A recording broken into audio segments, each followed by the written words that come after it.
Happy New Year! Happy New Year's! New Year, new you. Thanks for, this is Ask Nancy.Yang, Realtor in the Twin Cities. Hi, beautiful Minnesotans. And in today's video, see, we even have the house. Okay, this is for you.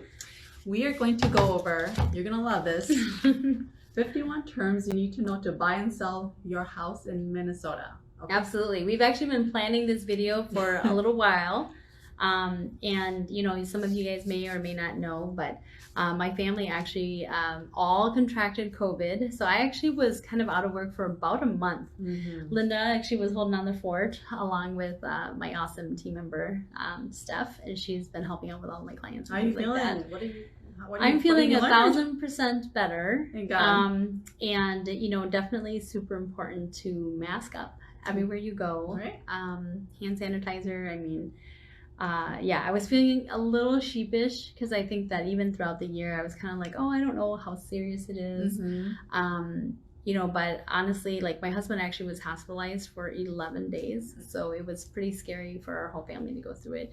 The kids who got COVID, actually, they had like fevers for like 2.5 days. And then after that, they were just fine. But it was us older people that got hit pretty hard with it, actually. So glad to be back to work.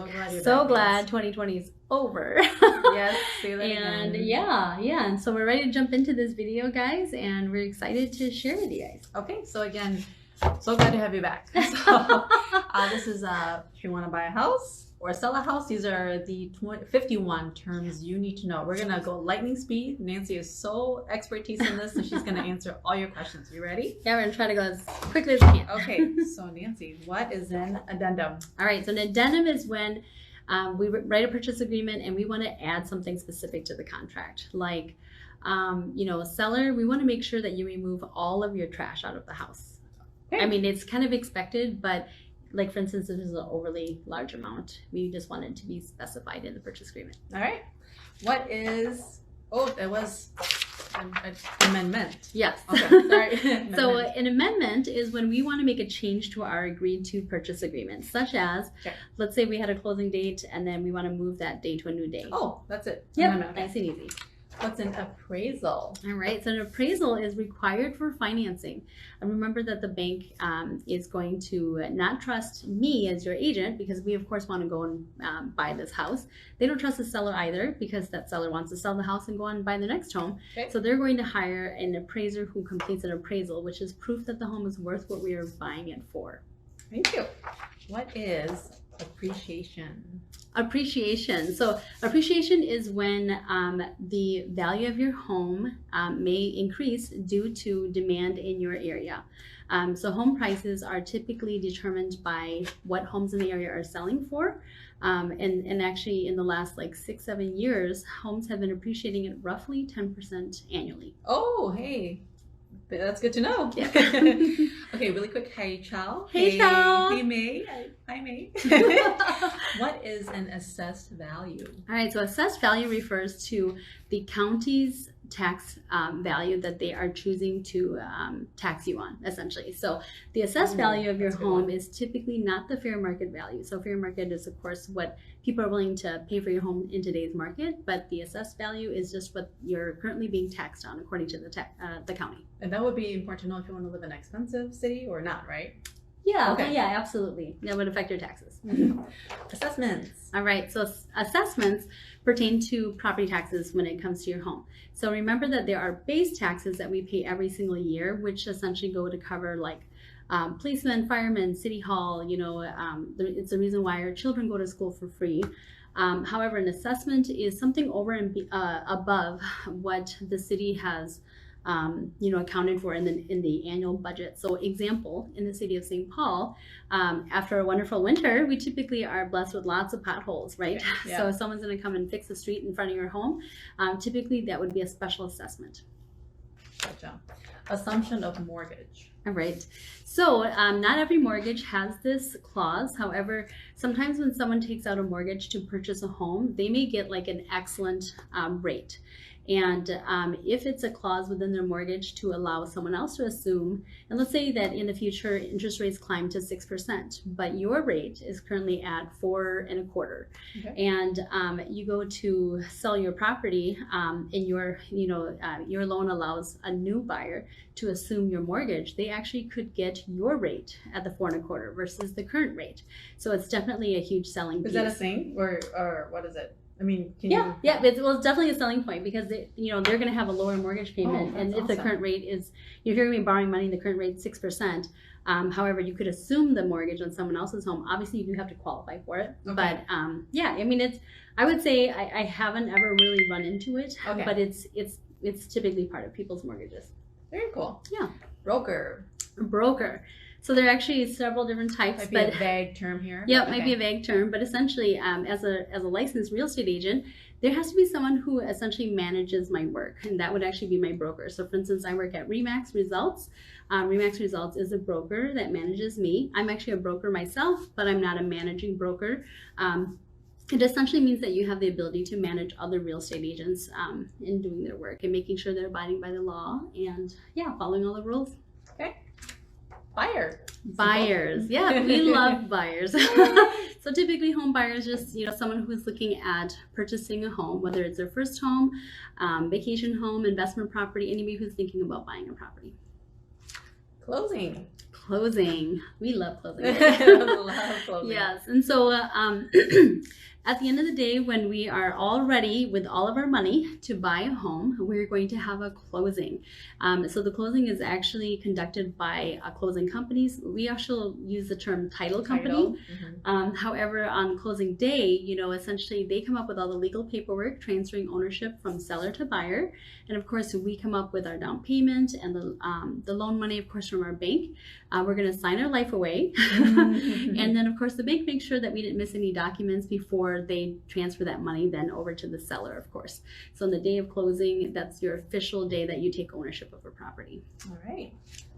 Closing cost. Yes. So closing costs. So of course, there's actually closing costs for both sellers and for buyers. So typically for a lot of sellers, I mean, they've got to pay off their mortgage, but a big part of their closing costs are typically selling expenses, which entails, paying their agent for advertising their home, paying the buyer's agent for bringing them a qualified buyer. And then of course, a closing company, like we just talked about closing, they're going to have some fees, and there'll be some recording fees as well that are required through the state. And then for a buyer, closing costs are typically going to entail costs to get their loan, right? So it's not their house yet, but they've got to pay some monies to their lender and also their title company as well. Common area. So this, if you hear anybody referring to common area, this typically refers to people purchasing homes that are either condos or townhomes. So an example, when you purchase a condo, you own the space, the area that your condo essentially occupies. However, there are common areas, like say maybe a shared laundry area or a pool or a gym. So that area is considered common area, and every single owner in that condo building essentially will pay a monthly fee to maintain those areas. But of course you get use and enjoyment of that same area. Okay. CMA. All right, so so CMA actually stands for Comparative Market Analysis. So earlier we talked about appraisal. Remember that appraisers, their client is actually the bank. So they don't work with a seller or a buyer like I do as a real estate agent. So real estate agents like myself, what we do is we do a CMA, or a comparative market analysis, which is really the same as an appraisal. However, an appraisal is much more in depth. Many times that might be around 30 pages or so. And as a comparative market analysis, we can see what other homes have sold for in the last 3 to 6 months. So we have a general idea of how to price a home. Okay, thank you. Condo. Yes, we were just talking about that. So I would say a condo is typically where you're going to have one entrance and then a hallway or elevator to your floor, and then of course to your door. So you don't have your own, you'll have your front door of course to your unit, but there's more of a like a general entrance to the building. And condos typically will come with amenities like, potentially a pool, a playground, tennis courts maybe, and, common spaces like that. Some condos also don't have any parking, whereas others are going to, come with 1 or 2 parking spaces actually included. That was a great way to explain condo. Thank you. Contingency, big word. Yes, contingency. Oh my gosh, we're just in the C's, Linda. All right. So a contingency. So when we make an offer on a home, typically we include a couple of contingencies, and these are essentially our ways to back out of an offer. Oh, okay. Yep. So essentially, like 2 common contingencies are, an offer being subject to a inspection that is going to be done as satisfactory to our expectation, and the other contingency that's pretty common is that most people will need to get financing. So like I could only buy your home if I can get my loan approved through my mortgage company, so that would be another contingency. Okay. Co-signing. Yes. And so when you co-sign, essentially what's happening is that you are applying as a secondary borrower with someone else to take on some debt. So, whether you co-sign for a home or for a car, both of you are actually responsible for the debt in case the other person doesn't pay. But co-signing just means both of your names are on the loan, you're both responsible for it. And if you make any late payments, it will affect both of your credit reports. Okay. Counter offer. All right. So initially, when we make an offer on a home, a seller may see our offer and they may not agree with every single term. They might not like the day we want to close. Typically, of course, it's going to come down to price and closing costs. But a counter offer is a formal written response to an offer that we make with new terms. And then, they're essentially throwing the ball in our court to see if we'd be interested in the counter offer. Okay. We have credit score. All right. So, I always refer to our credit score as kind of like, this is our report card for adults. Okay. But our credit score is going to indicate to lenders how worthy of a borrower we are when it comes to our payment history and how we manage our finances. Deed. All right. So just like when you buy a car, you're going to get a document that says that, hey, you are now the new owner, right? So when you purchase a car, it's going to be a title, but when you purchase a home, it's actually going to be a deed where the seller is actually deeding their ownership to you as a new buyer. Okay. I always confuse deed and title, where the wording of it. Yeah, it's very similar, but yeah. Disclosure. All right, so a disclosure. So in the state of Minnesota, all sellers are required to give a disclosure on a home. Now, there may be some instances where they may be able to waive this requirement, such as like if a property was a rental and the owner did not live in the home. However, a disclosure is going to be, a document where you have to tell any buyers what has happened in the home, such as, doing any work without pulling permits, having mice in the house, water flooding in the basement, etc. So. Okay. Earnest money. All right. So earnest money is a little bit, I know it's an interesting word because sometimes people get a little confused. However, just like if you're going to go rent an apartment and you want to put down a security deposit, right. Earnest money is actually it's actually a portion of your down payment that you're giving upfront to the seller to show them that you are actually a legitimate buyer and that you're fully qualified to buy. And so typically earnest money is about 1% of the asking price. So if you purchase a $200,000 home, typically a seller will expect to see about about $2,000. So 1% of that. Yep. Okay. And other than that, like if we put down $2,000 and we go to closing, we're coming up with $198,000 and the rest of our closing costs. Okay. Equity. Equity. All right. So equity is the difference between what you owe on your home and what it's currently worth in today's market. Right. So an example, if you bought your home 3 years ago for $200,000 and the homes in your neighborhood are now selling at $240,000, and let's say you've paid down like $10,000 in your on your loan, you would have about you'd have equity in the amount of $50,000 on your home. Okay, good to know. Escrow. Escrow. So we're missing an R there. Oh, that's all right. Escrow. Yeah, so escrow is actually another word for savings. So when we purchase a home, you know, the lender knows that we have to pay property taxes. And of course, in Minnesota, we pay taxes in May and October. And then they also know and require that you have home insurance on the property. Right. So every single month you make your payment, the lender will take 1/12 of your insurance and 1/12 of your taxes, and they will put that aside in your escrow account. They also send you an accounting every year, so you have an idea of how much of your money they're holding on to. So if they're ever over by too much, they're actually going to send you a refund. But of course, if they're short, they'll also say, hey, you know, I need you to send in a payment. Yeah. Finished square feet. This is an important one. Absolutely. I don't think people know the exact, this is blurred out square feet, but there's a finished square feet. Yes, absolutely. This is super important when we're actually completing a comparative market analysis. So finished square footage means that we're talking about space that has wall, ceiling, and flooring. You know, you can get away with a painted floor. However, but if you only have, like, you know, you have ceiling and you know, flooring, but no walls, we can't technically count that space. And so when we're comparing homes to each other to determine how much we can sell a home for, or how much more one house is worth than another, they're typically going to be considering finished square footage. I mean, if you consider a home that doesn't have a finished basement and you compare that to one that does, typically we're talking, and these costs are going up, honestly, guys, but finishing a basement may run around $30,000 plus. So typically, you know, when we're doing a market analysis, you know, a home that has a finished basement is going to be worth more than a home that doesn't have a finished basement. Okay. Foundation size. All right. So the foundation size is if you were to actually walk around the entire outside of your home. Yep.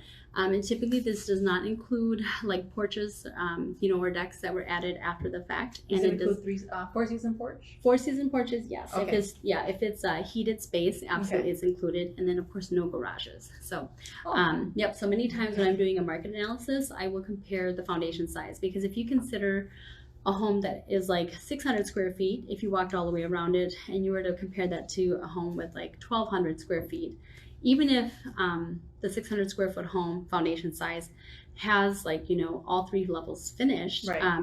You know, in my opinion, that home is still going to be worth less because the foundation size is not as big. You know, like in a home where the foundation size is double, you actually have even more space and more potential in the lower level. Right. Okay, good to know. Full bathroom. Right. So a full bathroom is going to have a tub, a shower, a sink, and a toilet. Half bathroom. Half bathroom is going to be any combination thereof of what we've been talking about. Oh, really? Yes. Okay. And I do see this, it's a little sneaky, but I see this happen where people will, like, they'll have like a toilet in the bathroom or in the basement, like literally by itself, no walls or anything. And then they'll kind of snag the they'll call it a half bathroom because they'll count the laundry tub, like, you know, next to it. Oh. But yeah, I mean, a true half bathroom, usually it's going to be just a toilet and sink or something. I've seen the standalone toilet in the basement. Yep. Okay. Home inspector. All right, so home inspectors are extremely important, and these are professionals who come in and inspect every aspect of the home, from construction to mechanicals, and that many times are going to identify repair items and also give you the life expectancy of mechanical systems throughout the home. Great.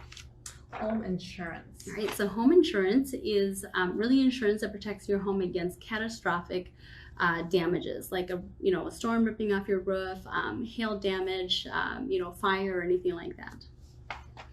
Homeowners Association. All right, so homeowners associations can actually apply to both condos, townhomes, and even some single-family homes. You know, there are some neighborhoods where there might even just be like a sign and someone maintaining like the boulevard, just some planting like pretty flowers or things like that. And every homeowner may have to pay into a homeowners association so that they can pay to have that, their neighborhood looking nice. Most people are more concerned with homeowners, and they call them HOA just for short, but HOAs for cost for townhomes and for condos. Because if you buy in a newer townhome development, you may not have many repairs for maybe 15 to 20 years, but there are certain areas where I see there are condos or townhomes from like the 1980s that are now starting to need a lot of work, like siding, roofing, windows. Windows are typically your responsibility, but siding and roofing are typically some of the biggest, and of course driveways. So okay. Interest. Interest. So of course, this is how the bank makes their money on any money that they borrow to you. Interest rate kind of the same as the... Yep, and the interest rate, of course, just calculates how much interest the bank is making based upon, you know, the current market rate as it is today. And they're very, very low. In fact, I've just heard from a lender, first-time home buyers are at like 2.375. Oh my gosh. That's crazy low. That's unheard of. Okay. And then conventional buyers are like at 2.875 right now. So refinance. Yeah. Loan officer and loan broker. All right, so kind of like earlier what I explained with broker is that loan officers, they don't just work on their own. They have to work under a loan broker. You know, so for instance, at Remax, you know, my broker, Remax Results, actually owns a mortgage company called Results Mortgage. So that's a broker, and there's a lender that I work with, like Kara King, and Allie Massa, and so the you know, they're the loan officers who work for the loan broker, which would be Results Mortgage. Okay. Multiple listing service, MLS. Yes, so the MLS. So how I explain this is that real estate agents use an online platform in order to tell the whole world that we have X amount of homes for sale. You know, we're sharing information like maybe a virtual tour, photos of the home, of course, data like how, you know, when was this house built? Is there a fireplace? You know, how big is it? You know, how many car garage? What is the size of the lot? Things like that, right? So the multiple listing service in Minnesota here is actually called the North Star MLS.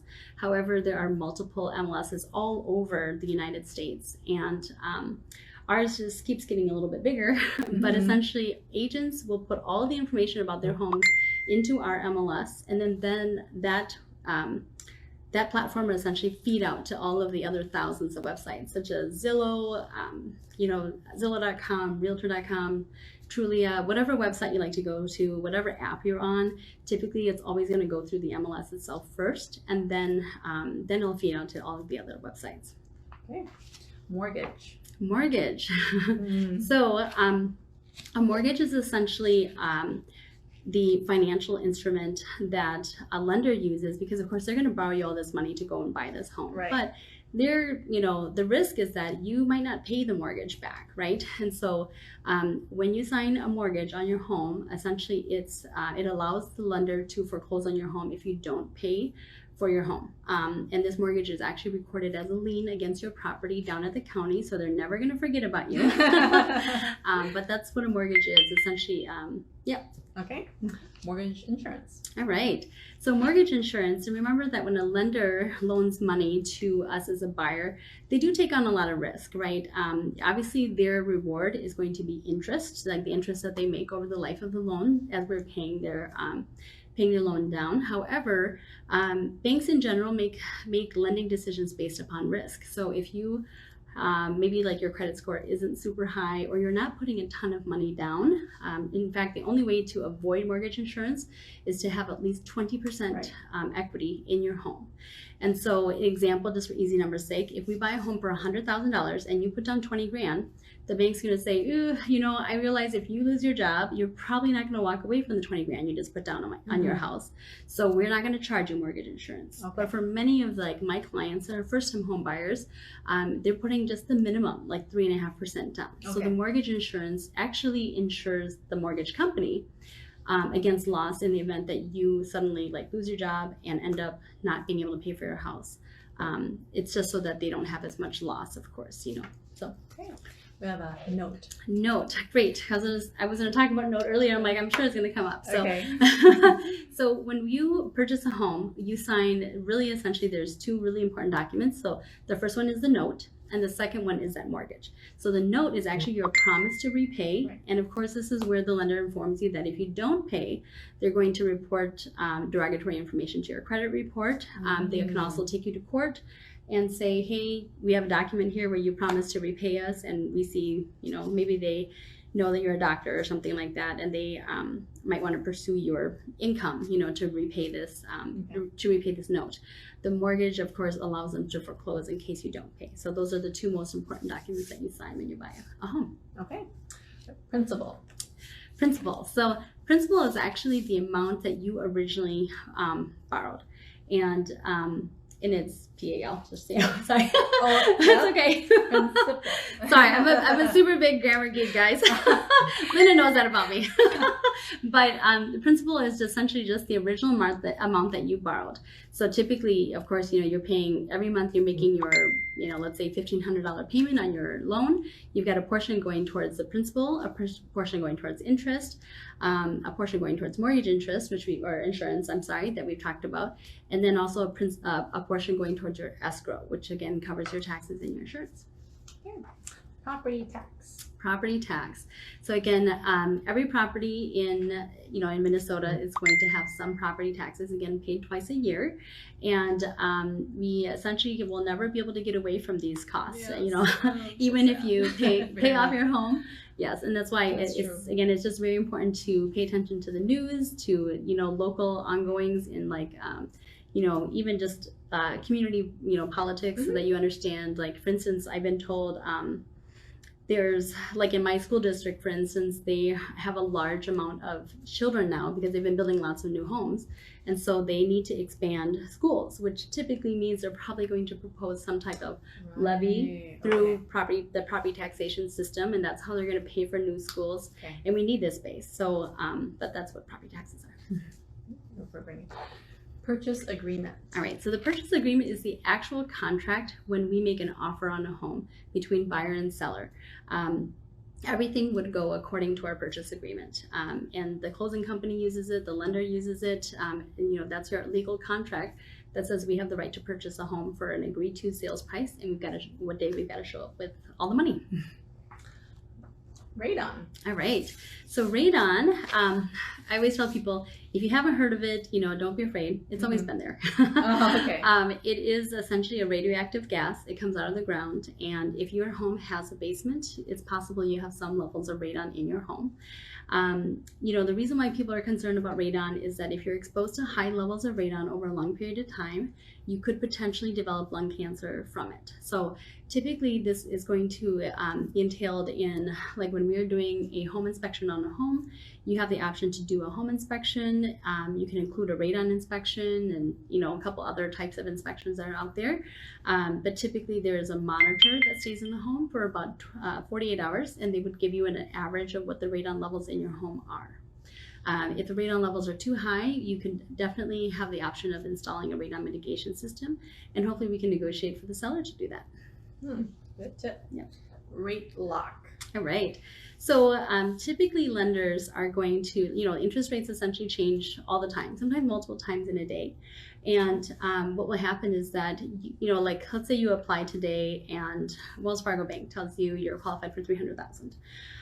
It's a good idea to see what the current rates are, but we haven't found a home yet. So what we want to do is start searching for a home, of course, and just keep in close contact with our lenders so we have an idea of where rates are going. However, once we find a home and have that home under contract, at that point you're going to sign your loan application in addition to your rate lock, because there are options for you. I mean, you can prepay some of your interest ahead of time so that you can have a little bit lower rate if you'd like, and typically that rate lock is going to come with a time frame. So if you applied today and you decided, hey, I love the interest rate, I'm going to lock it in for 90 days. Okay. If you don't have a home and close by the end of that 90 days, you're probably going to have to pay to extend your rate. So. Oh, good to know. Yeah. Okay. Real estate broker. Okay. Might have talked about that already. Yeah. Yep. Okay. Yep. So a real estate broker again is yep. Yeah. So essentially, a broker is a person who can manage real estate agents. And then again, realtor. Yes. So realtors are people just like me. We work with buyers and sellers. A few people will work with tenants. We can do work with commercial clients. We can do work with residential. But yes, that's what we do. And sellers. Jack of all trades. Yes, and sellers are really, especially the last several years now with the low inventory, it's very, very important for us real estate agents to find sellers to work with. So a seller is just someone who has been who is ready to sell their property. They could be selling for any reason, but just ready to sell. Okay. Staging. So staging will, what staging does is, I always recommend that it sets it really kind of sets the mood in the home, right? All the time. Yeah. And I typically recommend that. I mean, like, sometimes people are just like, hey, I don't want someone to come into my home and judge me based on my my personal things. And so, or like maybe like if you don't have the budget to update some of your personal belongings to like more modern things, it might be a great idea to move it out and just have a stager come in. But a stager is going to, so the stager is really just going to set the stage, honestly, for, like I tell people, I've been in homes where like they have like a bedroom, a bed set up in the dining room. And I'm like, well, let's make this, let's set it up as a dining room, kind of just what people are going to be expecting in a home. And, they'll help declutter. They're going to have like, artwork that's going to pull everything together. That's what staging is. All right. Title. We're almost there, guys. So again, title is very similar to deed. Again, we kind of use the words title and closing interchangeably, but closing companies are typically going to check the chain of title on your home. They'll actually go back the last 30 years, and they want to make sure that every person who has bought and sold this home, they want to make sure all of those people's old loans have, more importantly, been paid off and are no longer on title. I mean, I had an example where I had a client who lived in their home for 10 years, and they had title insurance, which, actually that's the next thing that's coming up, sorry. But they purchased title insurance when they bought their home, which protects them from any previous claims coming back and basically biting you in the butt. But when we went to sell, you can maybe pull up the other one too. But, title insurance. When we went to sell, the title company for the buyers, because again, I was representing the seller, the title company for the buyers found an old mortgage, I think it was like around $30,000 from the 1970s that we had, it hadn't looked like it had been paid off. So what would happen ordinarily is that, as a seller, like in order to sell, if you have another lien on your property, you'd have to pay that off in order to be able to sell. Okay. So for some people that would mean bringing money to closing, right? However, of course, in this case, it doesn't feel fair because it's not the seller's loan. And so we were able to utilize their title insurance to clear that. That's when it comes in handy. Yes, that's when it comes in handy. You pay one time right at closing. It's usually it's based on dollar amount what you pay for your home. Okay. But the title insurance would, protects you from, fraud. Like say, there was a previous seller, they have an angry ex-spouse that's maybe owed some money through a divorce. And you close in your house and you get a knock on the door and, someone tells you, hey, I'm still owed some money on this home. You're going to say, well, you can contact my title company. And if there's any lawsuits or court cases that come about, the title insurance takes care of that for you. But you can only purchase it right when you purchase the home. And it will protect you for the entire lifetime that you own the home. Okay. We have townhouse. Yes. So like earlier, as a comparison, we were talking about condos where you've got one entry and then your door is on your floor. Townhomes, typically you're going to have your own door and your own parking, typically attached to the home. And they have, commonly you're going to see like row townhouses where they're kind of like all in a row like this, and you're probably sharing one or two walls. And then they have like quad townhomes where essentially there's 4 attached. It's kind of nice because in a quad townhome, it feels like everybody's on an end unit, right? But then you are typically sharing 2 walls with neighbors as well. Okay, we're almost there. We're doing truth and housing inspection. All right. So there are several cities throughout the Twin Cities, especially, like for instance, St. Paul, Minneapolis, Bloomington, Richfield, St. Louis Park, that require a truth and housing inspection. And the truth and housing inspection is essentially, it's like a pre-seller inspection that the city requires. Right. In fact, many times a closing company will not let you close until we have proof that the truth and housing has been completed. Right. So like in St. Paul, it's really more of a disclosure that just says, hey, buyer beware, this is everything we found in the home. It's a 4-page report. It's pretty quick and easy. In Minneapolis, they're a little bit more strict. I would typically see 12 to 13-page inspections, and they may have a list of items that need to be addressed.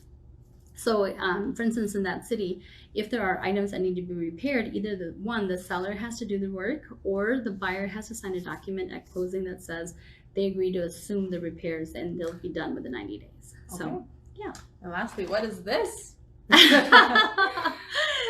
You can tell us all more about it. Okay. You've been working so hard on it. So Nancy right here has her own YouTube channel, and it's called Realtor Nancy.Yang, and it's there where you'll find all the resources we have been dishing out for the past year of anything for buyers and seller resource, virtual home tours, virtual open houses. You'll love it because we really thought of things that you want to know, like buyers' mistakes, sellers' mistakes, what happens at inspection, what happens at closing.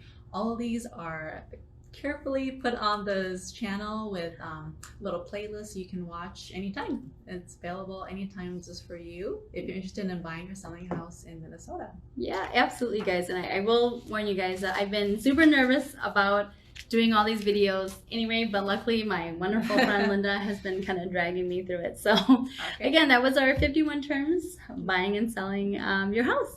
Okay, so thank you so much. Thanks for watching. If you have any questions, leave a comment below. We always love to respond to comments. And again, have a happy new year. It's only going to get better. Absolutely. Bye. And Chow, I want to thank you and Susie so much for your support while we've been sick. Thank you.